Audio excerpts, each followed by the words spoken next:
sebuah negara yang kaya dengan kepelbagaian seperti Malaysia, perkahwinan campur sering menjadi simbol perpaduan antara kaum.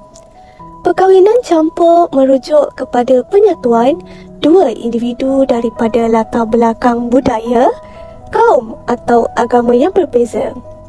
Namun, di sebalik keindahan penyatuan ini, terselit pelbagai cabaran yang bukan sahaja menguji hubungan tetapi juga identiti diri.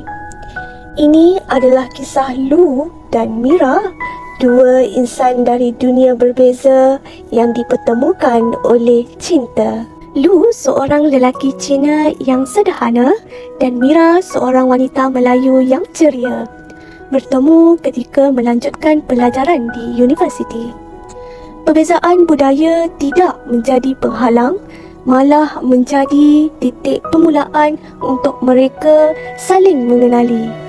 Awal-awal dulu, saya sendiri tak sangka perbezaan kami sebenarnya yang buat saya lebih tertarik dengan Mira. Dia ajar saya tentang budaya dia, makanan, bahasa, semuanya baru bagi saya. Saya pun sama. Lu selalu cerita tentang keluarga dia, tentang Tahun Baru Cina. Saya rasa seronok dapat belajar benda baru. Rasa macam dunia saya makin luas. Mereka mula meraihkan perbezaan sebagai satu keindahan, dari menyambut Tahun Baru Cina bersama hinggalah berbuka puasa ketika Ramadan. Segala pengalaman itu mengajar mereka tentang toleransi dan hormat. Saya belajar puasa, walaupun tak penuh, tapi saya cuba sebab saya nak faham kehidupan Mira. Saya pula belajar guna chopstick. Walaupun kadang-kadang tu makanan tu selalu je jatuh. Situasi ini menunjukkan bahawa perkahwinan campur bukan sahaja menyatukan dua individu semata-mata, tetapi juga memperkukuhkan perpaduan dalam masyarakat. Namun, kebahagiaan itu tidak kekal lama. Apabila hubungan mereka menjadi semakin serius, realiti mula menunjukkan wajah sebenar. Keluarga saya mula tanya banyak soalan. Mereka risau tentang masa depan kami, tentang agama, tentang cara hidup.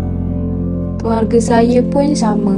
Mereka cakap mereka takut saya akan hilang identiti saya kalau saya teruskan hubungan ini. Perbezaan agama, budaya dan cara hidup menjadi cabaran utama dalam perkahwinan campur.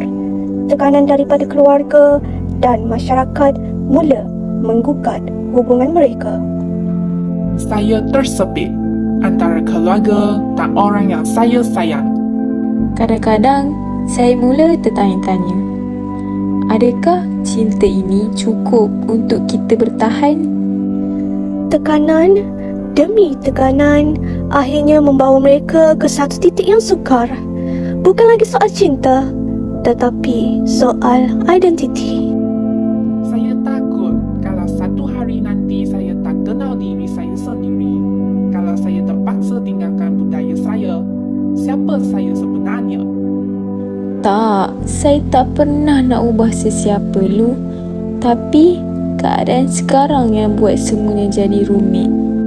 Situasi ini menggambarkan bagaimana perkahwinan campur boleh menguji identiti seseorang. Individu mungkin berasa terperangkap antara dua budaya dan terpaksa membuat pilihan yang sukar. Namun, di sebalik segala cabaran, mereka memilih untuk tidak menyerah. Saya sedar yang cinta ini bukan tentang memaksa, tapi tentang bagaimana kita untuk cuba memahami. Saya juga belajar. Saya tak perlu tinggalkan siapa diri saya untuk bersama orang yang saya cintai. Mereka mula berbincang, saling memahami dan mencari jalan tengah.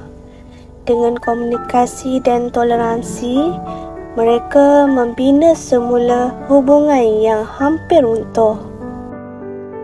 Kami mungkin berbeza, tapi itu yang buat kami kuat. kerana dalam perbezaan, kami belajar untuk memahami. Dalam dunia yang penuh kepelbagaian, perpaduan bukanlah tentang menjadi sama, tetapi tentang menerima dan menghormati perbezaan.